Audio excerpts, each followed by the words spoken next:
Hi everyone, welcome back to my channel. Thank you so much for tuning in. If you're new here, I'm Natalie, and in this channel I like to share my financial journey with all of you. So today what we're going to do is actually close out my budget for the month of March.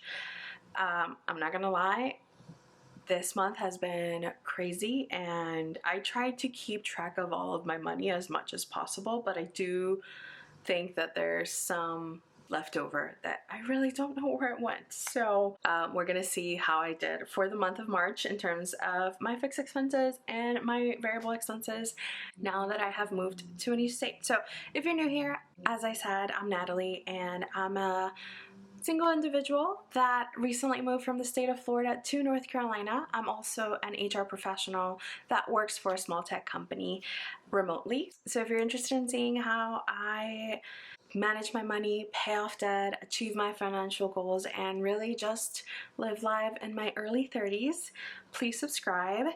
And if you want to see how I did for the month of March, please keep watching. So as I said, March was definitely the month where everything went crazy for me. So as you guys know, I did move from Florida. I also had a huge project that was finally due in March, and I was so excited to be done and over with it. It was, and this may be boring for some of you, but I was working establishing an entity internationally, and that was an ordeal, let me tell you.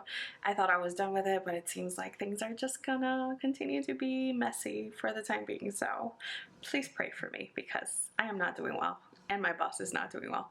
We're both like done and over with it. But yeah, let's just see how I did for the month of March. So this was the last month that I had my Florida tax heaven in my salary. So moving forward, I will definitely be feeling the difference when it comes to having state taxes now that I am in North Carolina. So we'll see what that looks like. But because I do my monthly budgets kind of retroactively, it hasn't really hit me yet. So I know what I'm gonna make, at least for my first paycheck of the month of April already, because as you guys know, I am behind.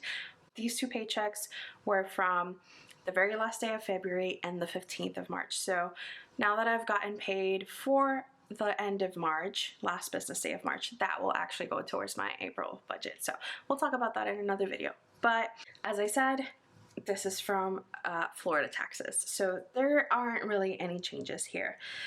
So for my salary, there was a small difference. As I've mentioned before, there are some taxes that need to be paid out by the employee after a certain extent when it comes to a benefit my company provides. So it is a life insurance benefit that they pay for, but after a specific threshold, the employee is liable for the taxes. So last year we had a great surprise at the end of the year where all of our paychecks basically were lowered by maybe like $100 or so, give or take, depending on your salary. So now the payroll team is being better about that, and they're taking it out every single month. So 7,326 38 minus 7,315 with 17, that is a difference of 1121. So that's how much they take out on the second paycheck of each month.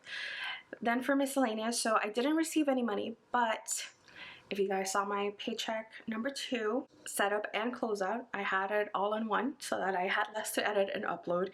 So I did transfer some money from my NC Move savings because I'm pretty much done paying for everything that had to do with that move, and I added it into my miscellaneous category to help pay off some debt. So, but I actually ended up transferring $2,525 with 0 cents. So that 7,315 17 plus 2,525, that is 9,840 that I ended up having to work with for this month. And then my fixed expenses pretty much stayed the same. I don't have rent in here because I didn't pay my parents' rent for the 4 or 5 days that I was there. And for my new apartment, I did use the money that I had saved up for both the first month's rent and the deposit. So we don't have any rent here. And then my HOA, everything stayed the same. And then my storage, actually, I got lucky enough that I canceled it right on time and I was able to move out before the deadline. So this actually turned out to be 0. So my actual fixed expenses ended up being 1,000. Let me double check. So my actual fixed expenses were a little bit less. So 22644. So 1,212 with 1 cent is what I ended up having. For groceries, I thought I was gonna have a lower month. Really, I mean, I still increased it for what I was paying when I was with my parents, but I had money from my savings for my move set aside for like a first like grocery in bulk, sort of like buying everything I needed, and that was like 250. I went over, I'm pretty sure, if I recall, and I still had a lot of money that I spent for groceries aside from that. So my actual was 435 and 71 cents. For gas and tolls, I ended up spending 103 with 43 cents. For fun, I also went a little bit overboard. So that was 1,281 and 7 cents in total. And then for sinking funds, oh, I think I did this wrong. So sinking funds, I actually ended up only adding 150 each paycheck, so that's 300 versus 350. That was just unintentional, really. And then for unbudgeted, 286.91, 2,407 and 12 cents. So that is a difference of -1,527.12. So let's do this, half of this, so that we can figure out how much actually went towards the rest of the stuff. So for my income, I definitely had the extra money, so 9,840 with 17. Fixed expenses was 1,212 with 1 cent. Variable was 2,407 with 12 cents. 9,840, 17 minus 1,212.01 minus 2,407.12. For savings, I did send 1,500 to my NC move in the first paycheck of the month, so minus that. So that leaves me with 4,721. So for my debt, I like to do it here so I can keep like a full track of everything. So Best Buy, I did end up paying off my Best Buy, and that was 18. Did I have it here? Yeah, 1842.99. And then I also, once I added the money from my NC move, I was able to pay for my credit line in full as well. So that was 2,673 with 64 cents. So 1842.99 plus 2,673.64. That is a total of 4,516 with 63 cents. So I think I have some money left over that, if I'm being 100% honest, I have no idea where that went. So let's see. So 7,326.38 minus 1438.45 minus 880 minus 619.72. That would have given me $4,000 left over, just because I kind of didn't plan for anything. If I'm being honest, it was too hectic for me to plan anything. So 17 minus 12,1201 minus 2407.12 minus 4516.63 minus 1500. So that actually, like I said, I don't really know where this went. I'm just gonna let it be. That's what my actual budget actually ended up looking like. So I'm gonna go ahead and also do the debt balances. Now that I paid some, I am excited to see what that looked like. So I'm gonna set that up real quick and I'll be right back.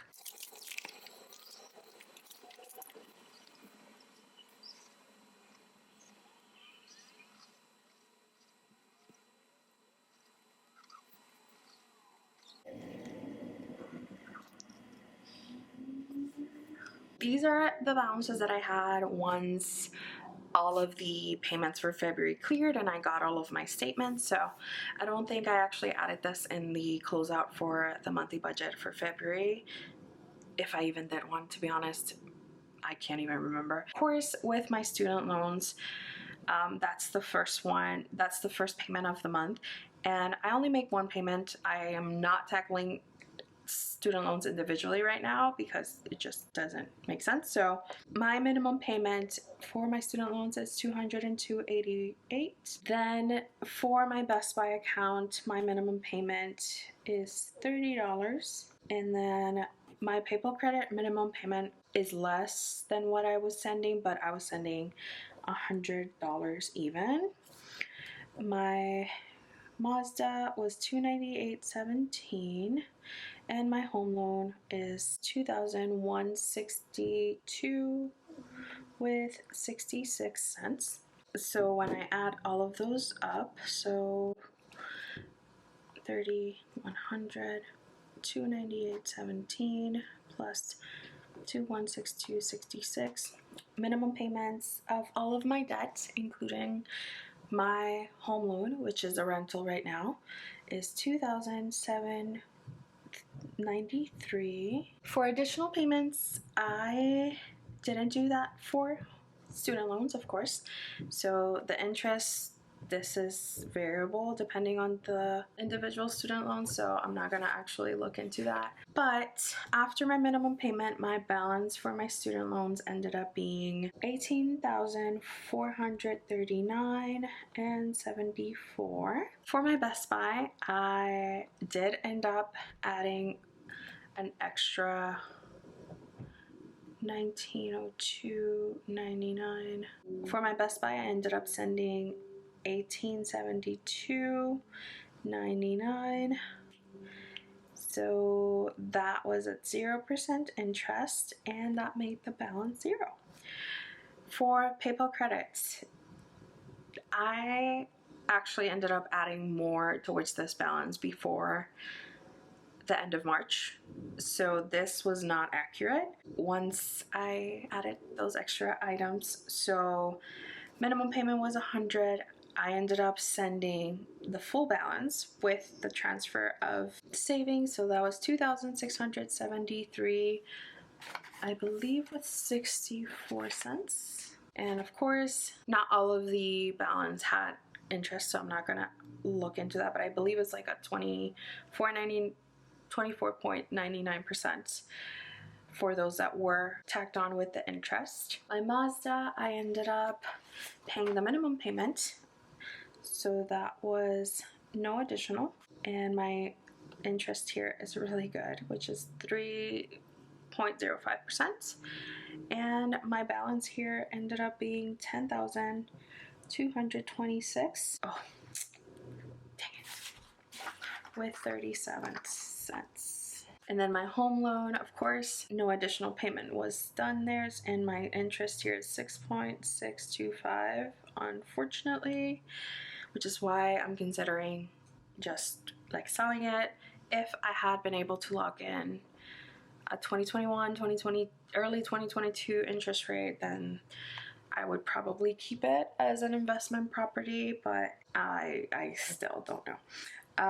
So my total balance here ended up being 279,321 with 4 cents. So I sent a total of 45, 46, 63 towards debt, and the balance here is the following. So 439.74 plus 10,226, 37 plus 279, 321.04. My balance here is 307,987 with 15 cents. So I always like to have like a breakdown by categories. So I do consumer debt, and then I do another line with student loans, and then with home loan. So for consumer debt, what I have left is 10,226 with 37 cents. So that means I had a decrease. So if we look at consumer debt, 1902.99 plus 1856.42 plus 10,591. So that's 14,260 minus and 32 cents minus 10,226.37, which is the remaining. I have a decrease of a total of 4,033 with 95 cents in consumer debt. When you include the student loans, we have, so that's the balance for student loans. So that means that I have a decrease in total of 4,165.01.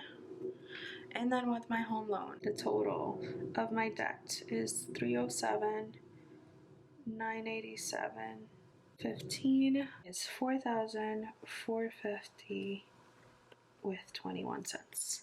So my decrease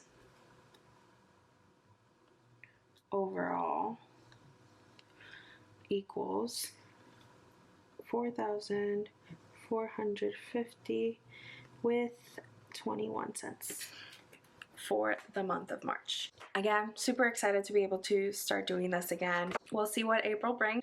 So yeah, excited to continue to chug along in the debt, and once I finally close out all of my NC Move balances, which they're, I would say 90% there, but I still have some money left over that I want to allocate into different areas. Hopefully a lot of that will go to debt after adding some to my savings. Let me know what you guys think of this video, and if you have any questions, please comment down below. I'm happy to answer anything. I will see you guys in my next video.